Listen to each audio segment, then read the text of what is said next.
in the Bible, God did not blow air into Adam's mouth. He blew it into Adam's nose. This is the organ for breathing. The nose has no teeth. The mouth is there as an emergency situation if you fall out of a tree or whatever, so that you didn't die of something stupid like a broken nose. You could still survive. But it is not to be used like any other emergency situation thing. You don't want to use it unless it's an emergency. Boom. You're listening to the Healthy Parenting Handbook podcast. It's just the thing we all said we needed when we first had babies. Remember that? Where's the handbook for this? My guest today is actually going to talk about babies with me, but that doesn't mean you're off the hook. If you have kids of any age, or in fact, if you are breathing right now and you're a human being, this podcast applies to you.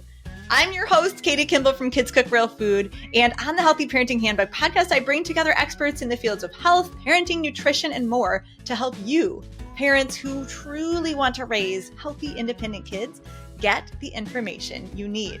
Parenting is the toughest and most rewarding job in the world, but it takes a lot of information, and I guarantee that the information today, at least some piece of it, is going to be new, novel, and revolutionary to me. My guest is Shirley Gutkowski, and she says she's been breathing as well since before her first birthday. Finding out in 2014 that she was doing it wrong all along was a jaw dropper for her. That was when she was dragged to a conference that she didn't really care about. It was about minimal intervention dentistry and dental hygiene, or that was what she liked. But it turned out that airways and breathing is the best form of prevention in dentistry, as well as cardiovascular health, mental health, and so much more. As an author, a speaker, and trainer, Shirley lives in the booming metropolis of Sun Prairie. She's got a good sense of humor. She's the owner and primary practitioner at Primal Air, which specializes in oral facial myofunctional therapy. Aren't you proud of me for getting all those syllables in there? As well as breathing, chewing, sleep, and overall health. She and her husband, Mark, have 5 pretty spectacular grown sons, 3 stellar daughters-in-law, and 2 blindingly bright grandchildren. That was one of the more fun bios I've ever gotten to read. Here's the deal, my friends. Again, if you are breathing, you need this podcast because chances are, Shirley says, you probably are doing it wrong. And the earlier we can start these interventions, right from birth is what that means, the better chance our kids have of breathing correctly, which, as you'll learn, impacts just about everything from behavior to gastrointestinal health to cardiovascular health to, yes, oral health as well. This is a long one, but I'm telling you, it's really good. And by the end, you will be working your tongue like you never have before. Let's jump right in with Shirley Gutkowski.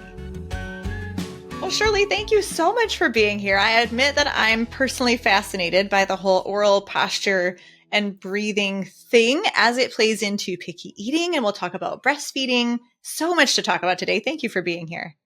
Thank you for having me. This is a really important topic, and it almost never gets covered. It's so automated, breathing. I mean, really? Is there rules for breathing? Are there rules for breathing? So, this is a critical topic, especially for children. Well, and you're right that it doesn't get covered. And I think that parents will be fascinated by the number of sort of pieces of fallout, both the benefits of breathing correctly and the disadvantages of breathing incorrectly.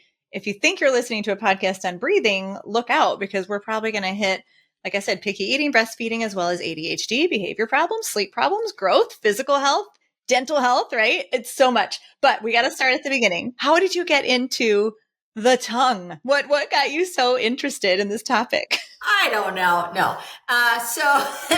So it all started back in the 1980s when I had our 5th child, and I decided that I was not going to be an orthodontist like I wanted to be because there's just too much going on.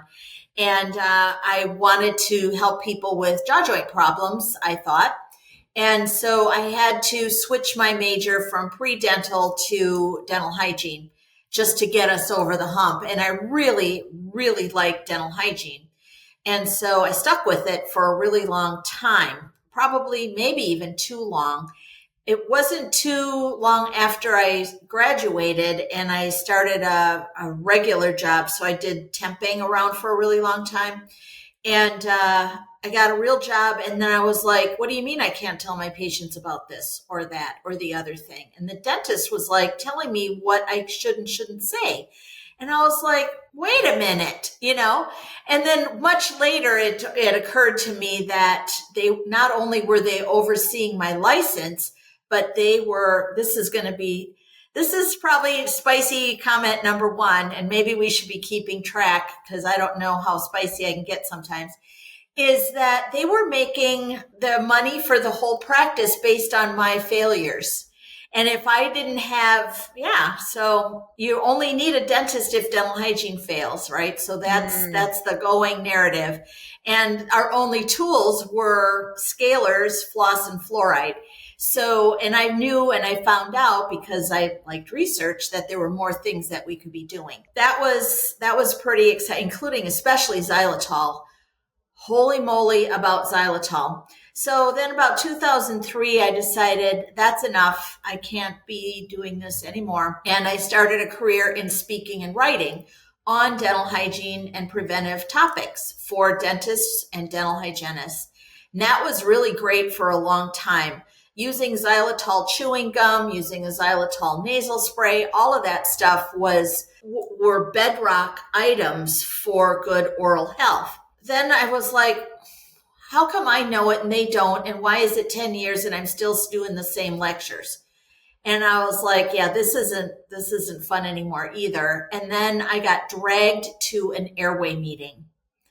And I mean dragged. You can see this ear, for all those who aren't watching, too bad you can't see, this ear is much longer than this ear because I got hauled down to a meeting in Chicago, which is a 3-hour drive for me. So I was like, well, I can't say no. My kids were on every slide for the whole weekend.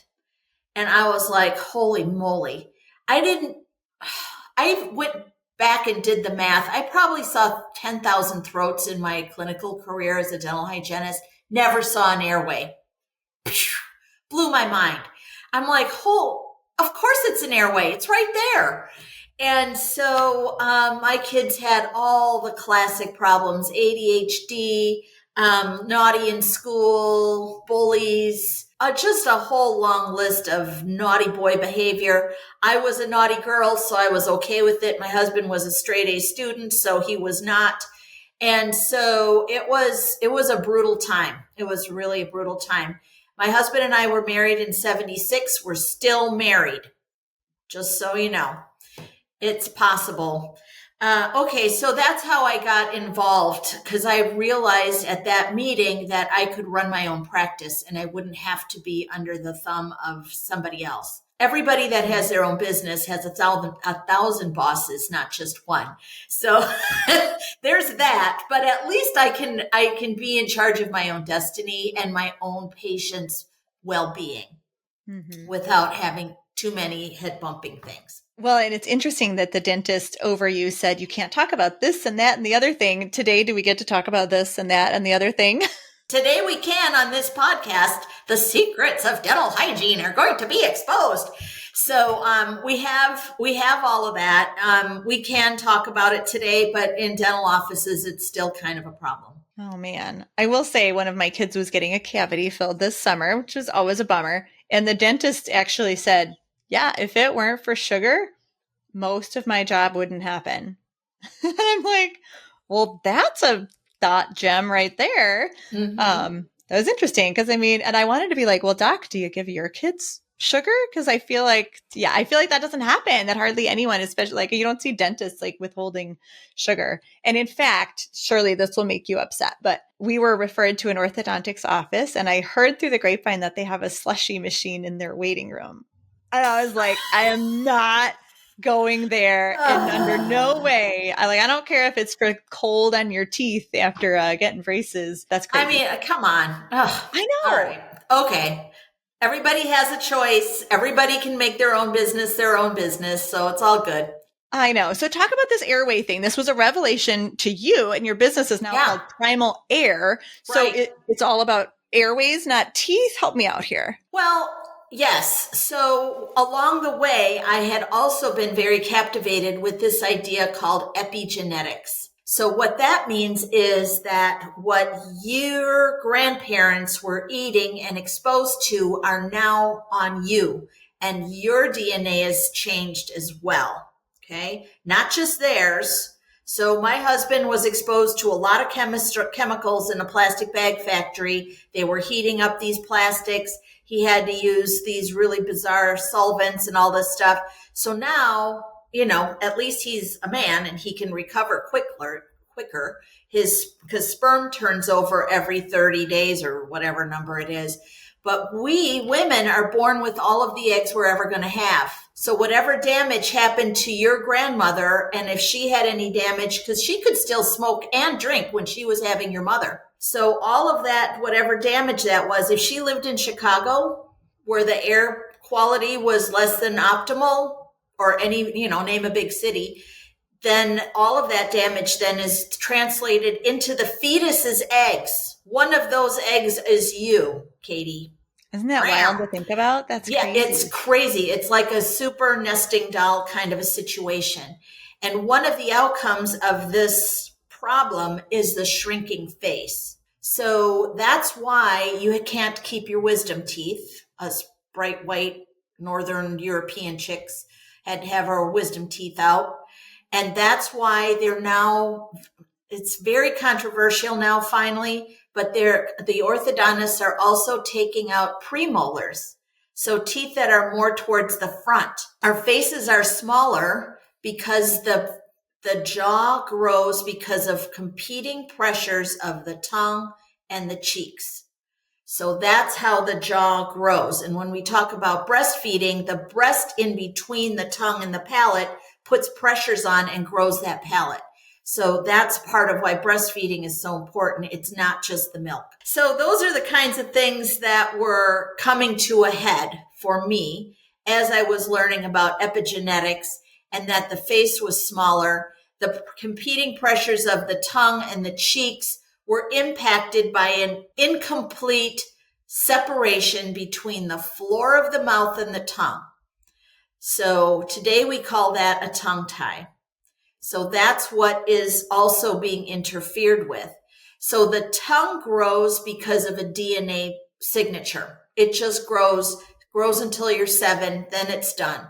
So if it's not pressing against the arches, if it's not pressing against the maxilla, you're not going to have enough room for all of your teeth, and they're going to come in all jumbled up. So that was extremely captivating to me because I really wanted to be an orthodontist. And I was like, holy moly, there's that too. That's why I named my business Primal Air, because I wanted to use a primal lens and go back to the optimal face shape and size to accommodate all of the teeth and the tongue without all of these problems.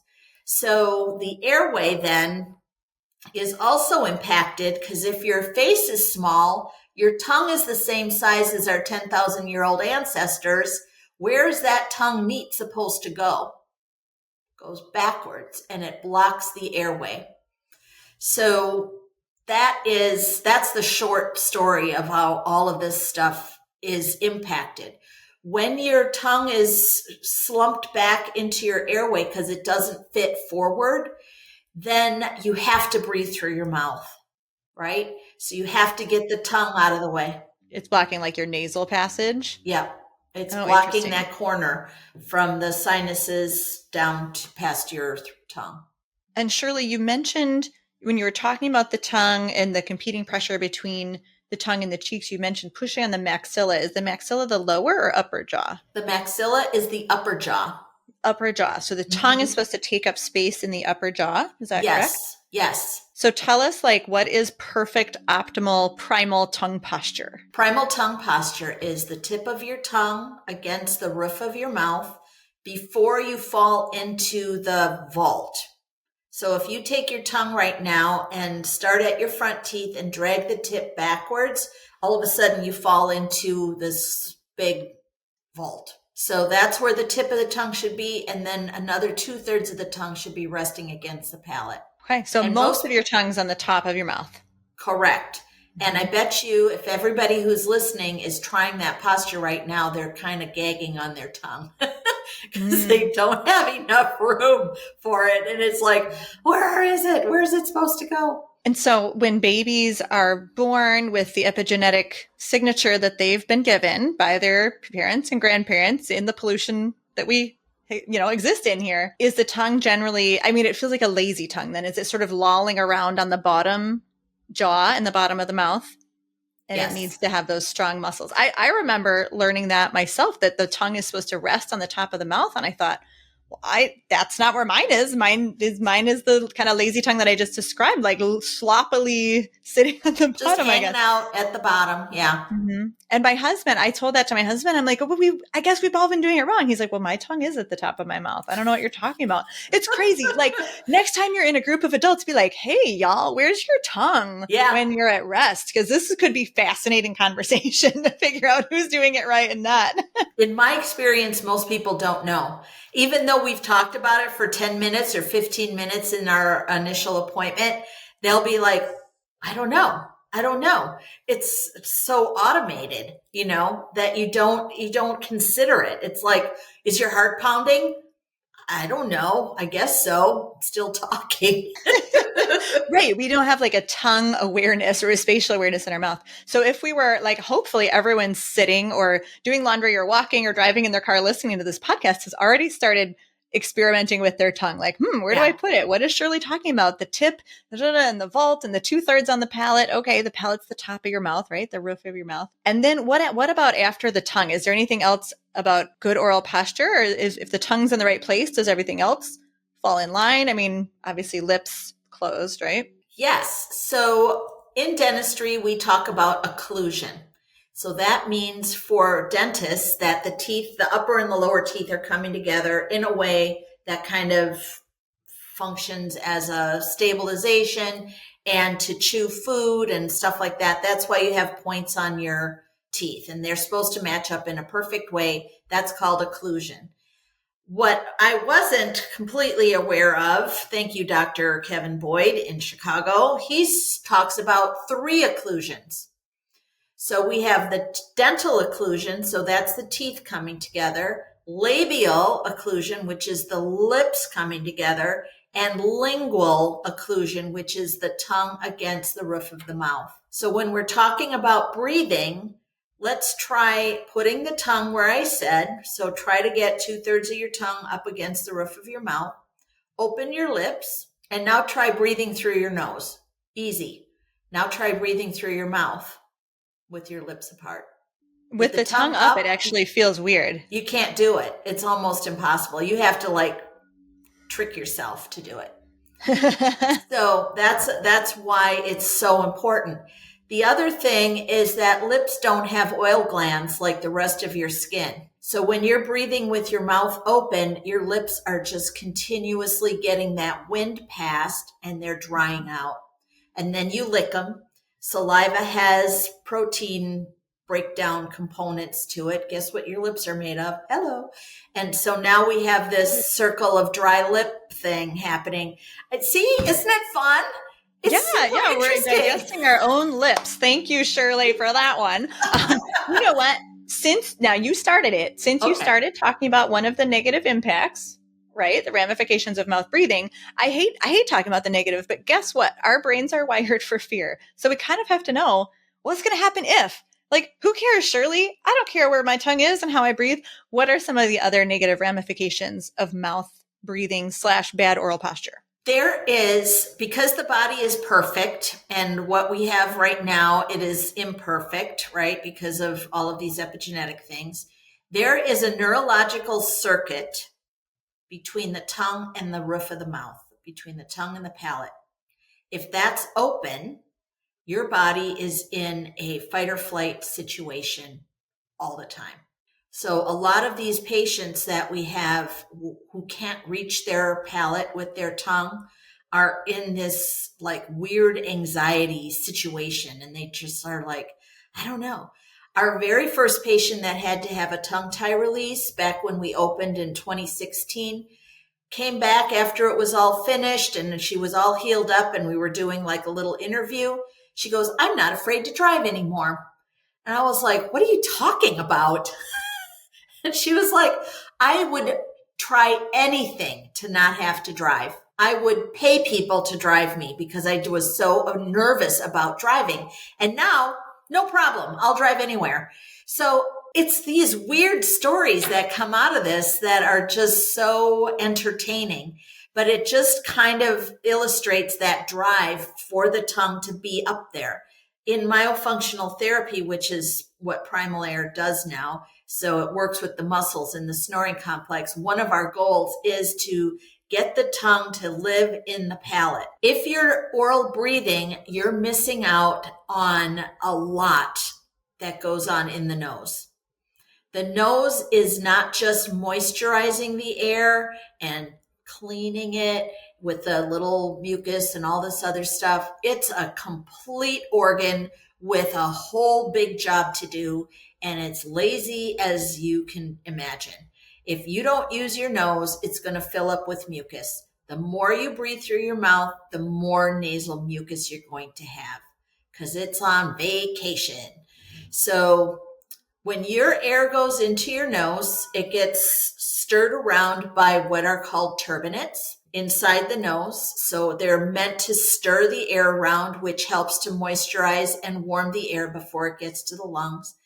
But it also, those turbinates are covered with mucus-producing cells and a gas-producing cell that produces something called nitric oxide. Nitric oxide is a gas that explodes bacteria and virus when they come in contact with one another. So all of this oral breathing is causing sinus infections, sore throats, enlarged tonsils, which is still like on the debate page, but it's out there. So you're allowing respiratory pathogens to enter your lungs if you're breathing through your mouth.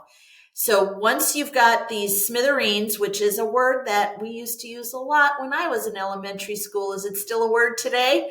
I don't hear it, but yeah, blown to smithereens, right? Yeah, that's what we exactly. Yeah. Tiny, tiny particles, right? So those tiny particles, and I'm sure everybody's heard about adenoids. So the adenoid is like a sponge. It's right at the corner. So when you breathe in, it goes to the back and then it turns like 90 degrees or whatever, and then goes down into your lungs. So the adenoids are right at that corner, and that is like a sponge, and it collects up the smithereens. That's how it's supposed to work. And the tonsils are the second gate to catch the smithereens as they go down. So if you're not breathing through your nose, your tonsils are in primary charge of all of these bacteria, and they don't know exactly what to do with those big giant particles. So now you end up with enlarged tonsils, tonsil stones, yada, yada, blah, blah, blah.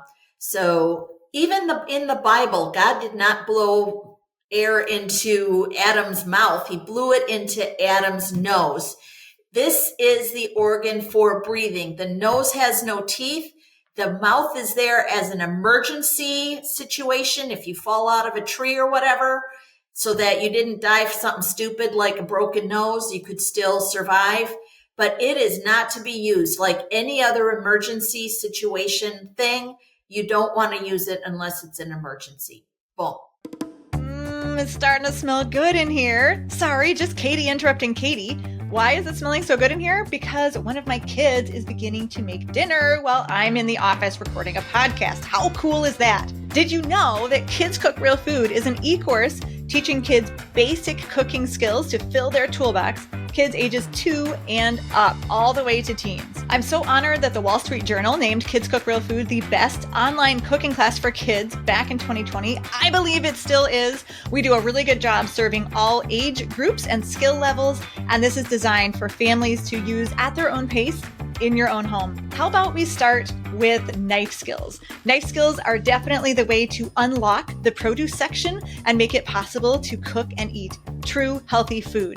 I would love to give you my 10-minute knife skills and safety class completely free. Go to kidscookrealfood.com/HPH knife. That's HPH for Healthy Parenting Handbook knife. There you can sign up for this course. You can take it completely free, try it out with all of your kids. And we invite you to join us in our big e-course with over 45 videos and 30 skills that your kids can learn. Once again, for that free knife skills class, go to kidscookrealfood.com/HPH knife. Now let's get back to the show. That's a hilarious way to think about it, that really the mouth is just the emergency exit for breath or entrance, really. To hearing about these bacteria and everything, so the more you breathe through your nose, the more congested you'll get, the more mucus, the more bacteria and infections go in. And we do see like lots of, ear infections and sore throats. And just, it seems like kids have more adenoid and tonsil problems. So that makes me think of mouth taping, which some people do at night. And I've done it off and on. My boys have done it off and on. And it's tricky. So if you're having trouble breathing through your nose, should you still like force yourself to nasal breathe, because it's going to then improve the congestion? And where do you stand on mouth taping? I don't have a problem with mouth taping, provided you can breathe through your nose. If you have a cold, no, that's not the day to start. Right. So what you would do to get warmed up to it. So with kids, I have them use a sticky note. Kids are old enough to use mouth tape when they can put it on and take it off themselves. There's mouth tape that can go around the outside of the mouth. It's called myo tape, I think is the name of it. Almost all of them are super sticky and they do cause some skin problems. So the first original mouth tape was 3M micropore paper tape. And what I did is I taped it onto my arm or onto my pajama sleeve. And I did that twice before I put it on my mouth. So that takes some of the stickiness off. The most important thing you're doing with mouth tape is getting your lips used to being together. So it's not to really just block everything. So you really don't have to go from corner to corner.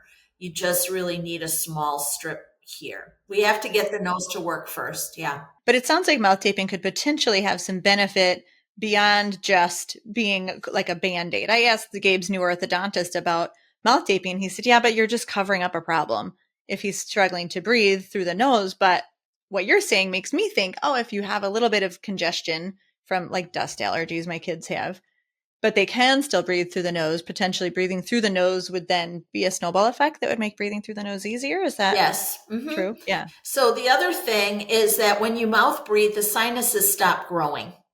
So I was an oral breather and my sinuses are not appropriately sized. And what does that mean for your life? Well, it's really hard for me to breathe through my nose, even if it's clear. And so the earlier the better. Yeah, the earlier the better. And I still take sips of air through my mouth and I can feel it on my tongue. It's like that. And I'm like, So now it feels really weird to do that. That's part of this whole therapy piece. But one of the things we didn't talk about was the diet of our primal ancestors and the amount of chewing that was done back then. Today, there was a study done in the 80s comparing pre-World War II chewing and post-World War II chewing. So in the 80s, and it's only 50, even back then, 50% less chewing is done. So what does that even look like? What does that mean? What is chewing? So if you know Dr. Lustig, the sugar guy, endocrinologist, Robert Lustig, he now calls it nutrition acquisition. So when you come across that term, it sounds a lot haughtier than chewing, right? So, nutrition acquisition. But it's just like every other bone. When you chew, you're building more bone in your face, in your cheeks, in your maxilla, in the mandible, which is the lower jaw, which we didn't really talk about. But that's all improving. And it's going to stimulate growth the more you chew. Children should be offered meat. I think your audience is probably pretty adept at baby-led weaning and how, there's the baby-led weaning part, but what is it actually doing is it's growing the face and it's chipping away ipso facto, which is my new favorite term. It's chipping away at those negative epigenetic tags. On the trail that we're on right now, we're going to end up with just a little hole to put our vitamins through, and that's it. Oh. Doesn't that sound awful? Yeah, I mean, yes, but what you're saying is our jaws at an alarming rate are getting narrower and Yep. narrower and Mm-hmm. narrower. We're losing space for our teeth. Wisdom teeth have been a big topic around here because I've got a 16-year-old, so like all her Oh, friends are getting their wisdom teeth out. My 19-year-old, the dentist said, you got to get these out. And they were like, why do we have them? I said, well, we used to have space it's for exactly the right them. answer. And so it Yep. comes down to the food we eat, the epigenetic problems that our grandparents via pollution and toxins in food have given us, and chewing, the amount of chewing Yep. and the breathing. So Yep. let's talk a little more about the chewing. So it starts as babies, for sure. The earlier the better. Mm-hmm. And we need to be giving our kids what? Raw, crunchy vegetables, real meats, not as much mushy food. FOOD, not FUD. I want them to have food, not something to eat. And I think that's the biggest distinction that we can make because it puts everything else into a entirely separate category. You can be full by eating, wood chips. Will you get nutrition from that? No. You need to eat actual food. And food includes some of the raw vegetables, some cooked vegetables, but not cooked so mushy that you can turn them into a paste before you get them into the mouth. The babies need to learn how to use their tongue. All of the baby-led weaning moms know this face, right? Where the baby's eyes poke out and the tongue is out and their throat closes off. Those are all snoring muscles. So those are the muscles that we really want to activate. And the babies are very adept at getting rid of junk that's too big or the wrong flavor or whatever out of their airway. And so that is all part of it too. I mean, it's just such an intricate little sphere of things that have to happen there. Peas are good at a certain age, right? They grow into some of these other foods, but they should be given steak bones. Leave some meat on the bone off of your plate. They should just work with that. They can eat a full cucumber. You don't have to cut that into smithereens. You can give them a whole handle of broccoli that they can eat, or even if they just mess with it in their mouth. So yeah, all of that kind of stuff is critical. Yeah, no, it sounds like gnawing and exploration for little ones Yep. is important. Now, you just mentioned snoring. And actually, when you were talking about the list of negative ramifications, I wrote down snoring, even though you only sort of alluded to it. Is that so? Mouth breathing leads to snoring, which leads to more mouth breathing? Yeah. And the CPAPs are kind of notorious for that too. So if you're snoring and you get into a sleep study and they're like, oh, you're snoring so bad that you're stopping breathing and yada, yada. Then they strap you to a hose that just pushes air through. So now you have like a splint in your nose and your mouth. So you have a splint of air holding that open, or a stent, right? And what happens to muscles when they're held open without necessarily working at it?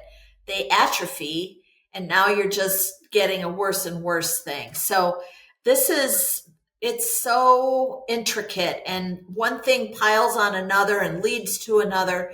So these early childhood pieces are so, so important. Do you consider proper breathing like a life skill? That wonder about that. Is it a life skill, or is it's primal, right? So everything else is interfering with it. So I don't know if I want to call it a skill.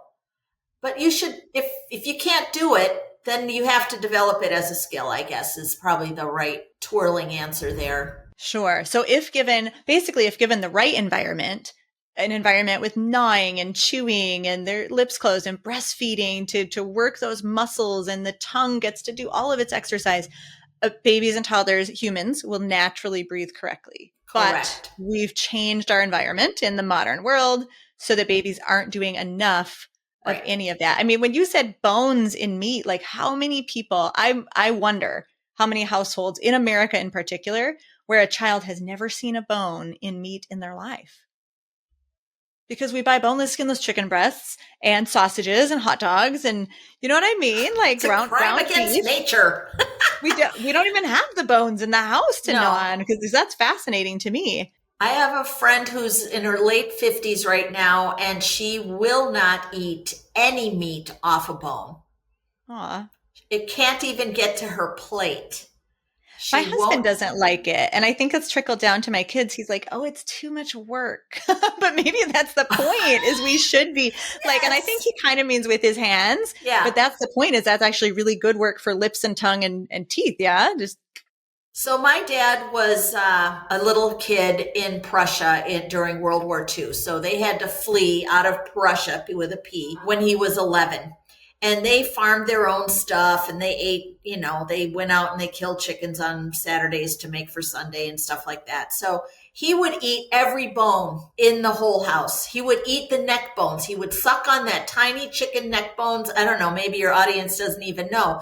Those bones are like a quarter of an inch long. yeah. And he would just, and he would work on that stuff, and it slows that's another thing.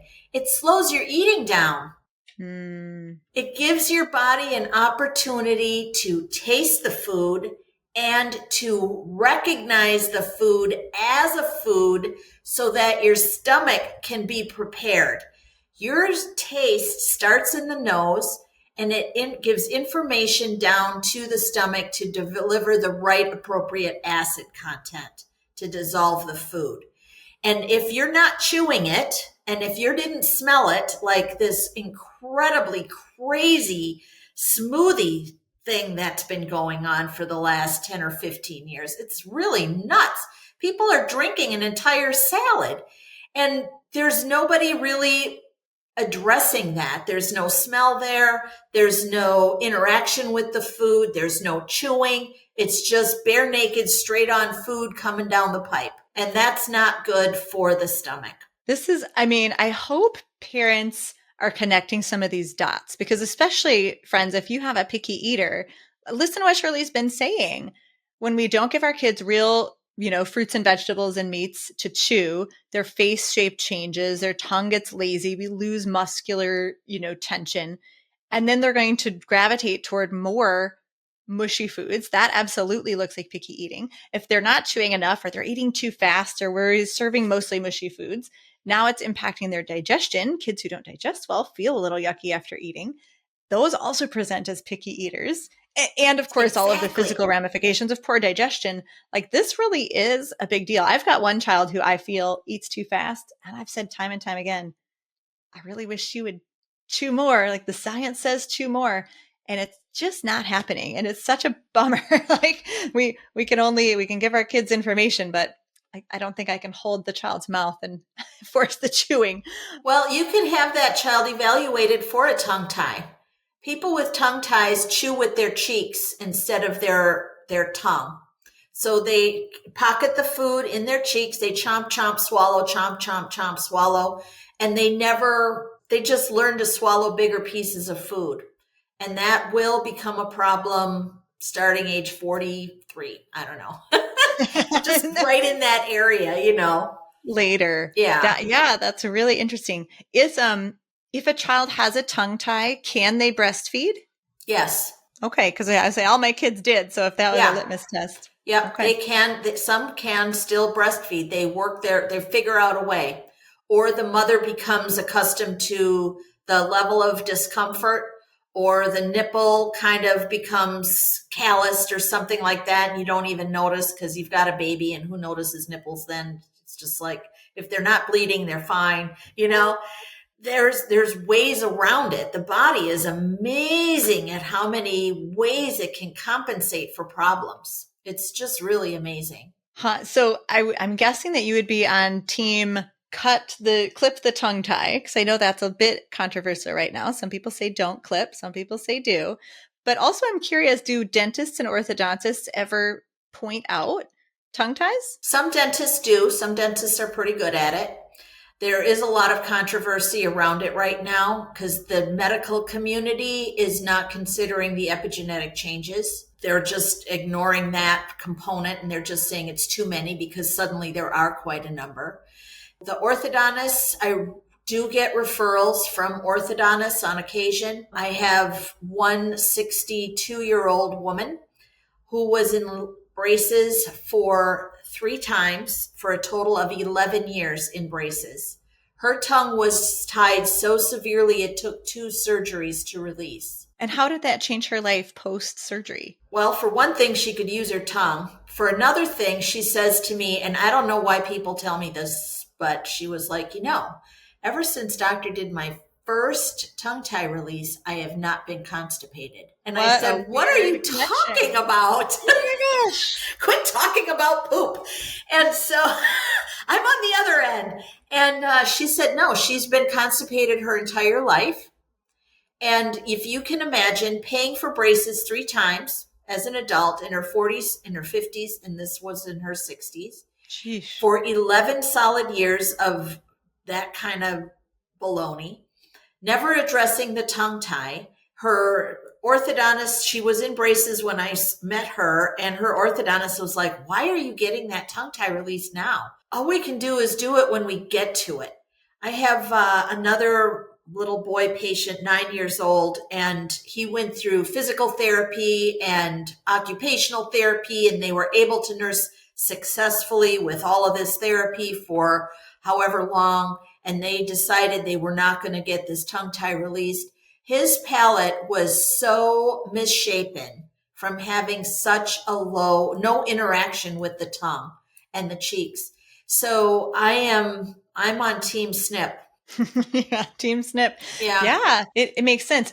I caught something really fascinating that you said, and this is going to be especially for kind of the science geek crowd, that the doctors or the medical community in general are saying, if it's happening too often, it must be normal. We no longer will fix it. And that concerns me if that is a trend, because just because a bunch of people in our really sick society are experiencing something should not mean that it's relabeled as normal. That's lowering the bar. So thank you for pointing that out. I think it's going to increase my skepticism. Yeah. Darn, It's common, of the medical not normal. community. It's common, not normal. It's a really important piece there. That's a critical piece. Is it ever too late? I think this is my last question, but is it ever too late to relearn how to breathe? We talk about the newborns and the breastfeeding and how important that is.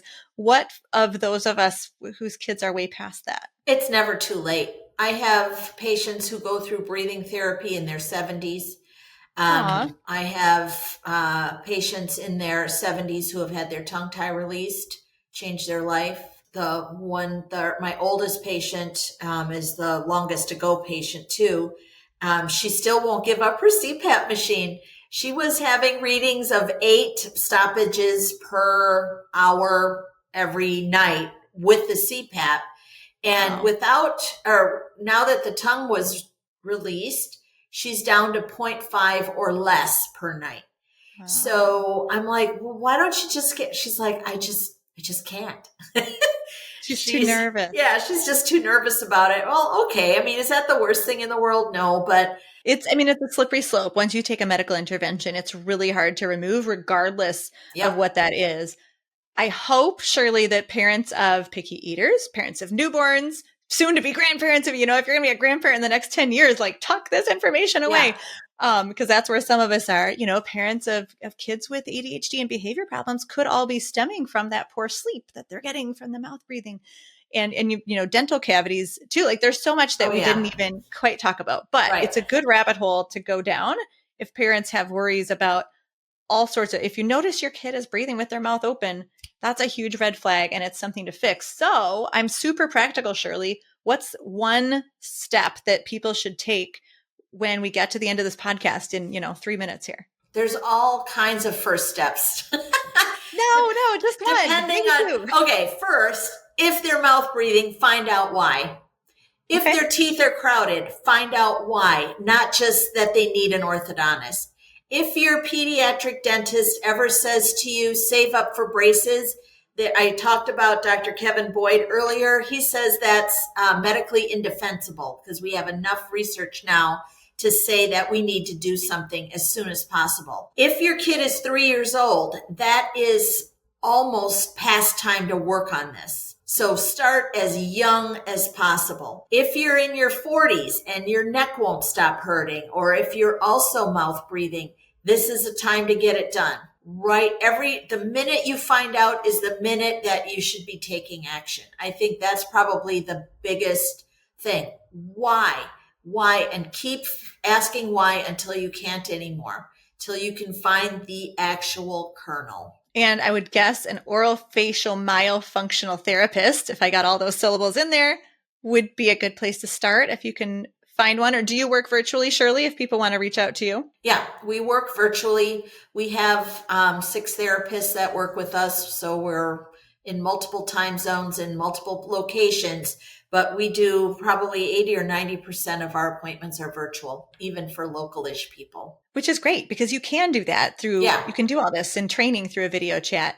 And for parents or soon to be grandparents or grandparents of newborns, tell us the 60-second elevator pitch for your book, because that has an important mission. So because this is so under talked about, and because I have so many patients come here and they've got an 8-year-old and they're crying because they knew there was a problem with the tongue at the very beginning, and now they feel like they lost 8 years of life.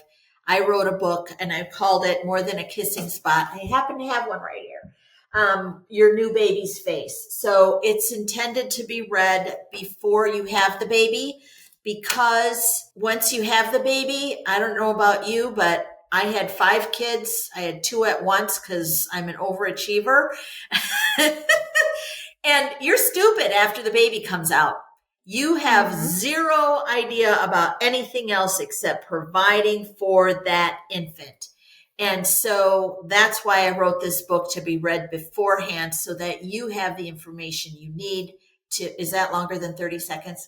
You have the information that you need to argue with your doctors and keep looking for the right provider. Well, and that's a good tip, to try to read before you have the baby because you're just so tired. Yes, your brain cells are all taken up by that newborn after. And I have to say, Shirley, now that I've learned, it's been a few years for me, just learning the dangers of mouth breathing. When I look around church, for example, and I see a little 1-year-old or 2-year-old with the lips hanging open, I go, oh, I wish I knew those parents better and I could tell them, like, fix something. It now. Yeah, it's bad. It's bad. My mother-in-law used to be the kind of person that would take people's groceries out of their cart at the grocery store, that this is garbage. And I'm trying not to be like that.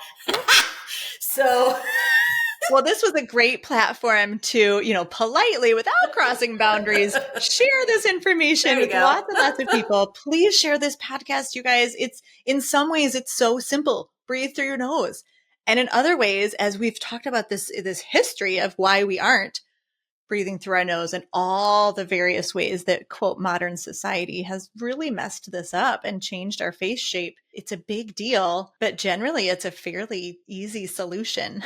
So that's good news. That's really good news. Shirley Gutkowski, thank you so much for joining us. This was a pleasure and fun and funny and a delight. I appreciate you. I appreciate you too. Have a good week, everybody. Thank you. Thank you for listening to this episode of the Healthy Parenting Handbook podcast. I hope your brain feels fed and your heart feels full and that you feel connected, knowing that there are other parents on this journey with you. We're just trying to raise healthy, independent adults. And the next time you think, man, there is no handbook for this job. Now there is, the Healthy Parenting Handbook. Look up the podcast wherever you listen to your podcasts. Please leave a review, my friends, as that helps other parents who need this information to find us. And of course, subscribe. That's a huge help.